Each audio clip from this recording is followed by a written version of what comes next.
Teen age میں almost matric کے اندر جو ہے وہ شاعری کرنے کا بڑا شوق رکھتا تھا.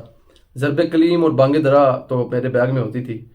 ٹاپ آف دی لسٹ میرے جو ٹاپر میں سے بیسٹ شاعر تھے وہ ڈاکٹر علامہ اقبال تھے، اور اس کے علاوہ جو انور مسعود ہیں، اللہ تعالیٰ ان کو صحت دے، بڑھاپے کی عمر میں ہیں، اس وقت حیات ہیں، ان کو بڑا میں پڑھا کرتا تھا. اور ان کی غزلیں تو رٹی ہوتی تھی کہ مطلب آپ میں نے جہاں بھی بیٹھنا ہے دوستوں کی محفل میں تو بس انور مسعود ہی ڈسکس کرنا ہے. ظاہر ایک فنی شاعر ہیں جس کی وجہ سے ان کو میں بڑا پڑھا کرتا تھا، سنا کرتا تھا. تو میٹرک میں جو ہے وہ ادبی مقابلہ جات کے اندر، بیت بازی کے اندر جو ہے وہ مقابلہ کرنے کا جو ہے شرف حاصل ہوا. اظہار الحسن شاہ صاحب ہمارے اسکول ٹیچر تھے جو ہائی اسکول کے، تو وہ ایک دن پوچھنے لگے کہ کون کون بچے ایسے ہیں جو والی بال میں یا میچ میں، بیڈمنٹن میں یا کسی نعتیہ اشعار کے مقابلے میں یا کسی شاعری کے جو ہے وہ مقابلے میں حصہ لینا چاہتے ہیں.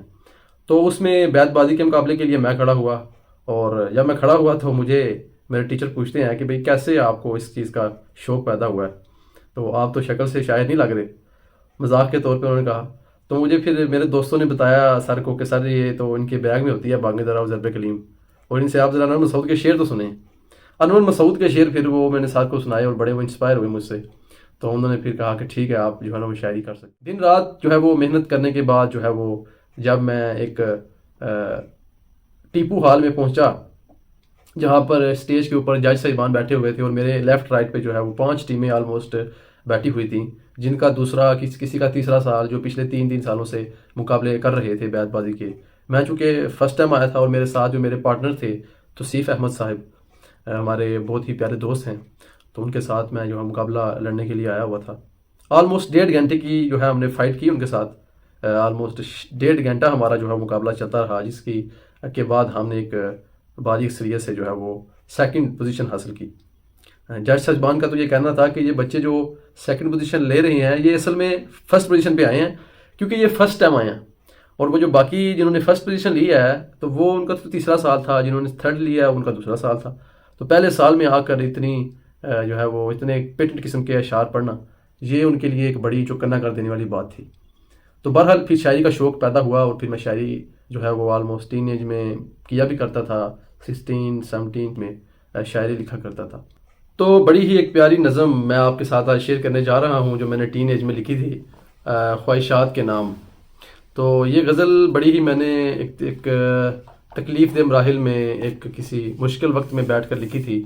اللہ نے انسان کی جبلت میں یہ چیز رکھ دی ہے کہ جب انسان کسی مشکل وقت میں ہوتا ہے، کسی پریشانی میں یا کسی تکلیف دہ مراحل کے اندر ہوتا ہے، تو وہ کسی نہ کسی ایسے رشتے کی تلاش میں ہوتا ہے کہ جس سے وہ محبت کرتا ہے، اسے اپنی ساری کی ساری امیدیں جوڑ بیٹھتا ہے.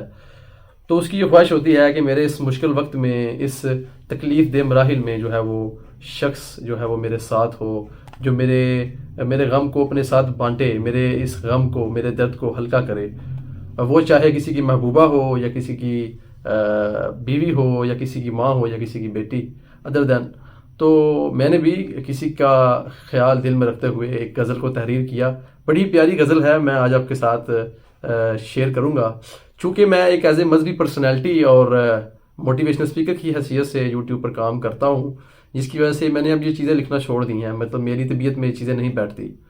تو ایک میرا لکھا ہوا احساسہ تھا جسے میں اپنے بھائیوں کے ساتھ، اپنے فالوورز کے ساتھ شیئر کرنا چاہتا تھا. تو آج ایک اپنی لکھی ہوئی غزل جو ہے وہ آپ بھائیوں کے نام. کاش ہوتے اگر، کاش ہوتے اگر پاس ہوتے ہوئے، آج وہ بھی میرے ساتھ ہوتے ہوئے. پاس اپنے مجھے یوں بٹھاتے ہوئے، پاس اپنے مجھے یوں بٹھاتے ہوئے، جام نظروں کا مجھ کو پلاتے ہوئے. پیار چاہت محبت کو دیتے ہوئے، ہاتھ ہاتھوں سے اپنے تھامے ہوئے. اشک آنکھوں سے میرے ہٹاتے ہوئے، اشک آنکھوں سے میرے ہٹاتے ہوئے، سبھی درد غم مٹاتے ہوئے.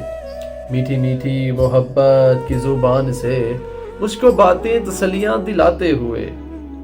کاش ہوتے اگر پاس ہوتے ہوئے، آج وہ بھی میرے ساتھ ہوتے ہوئے. کھینچ کر درد کو میرے جسم سے وہ سکھ سکو کو روح میں ملاتے ہوئے، ضد کو رکھ کر میرے ہر انکار پہ، ضد کو رکھ کر میرے ہر انکار پہ ہولے ہولے سے کھانا کھلاتے ہوئے،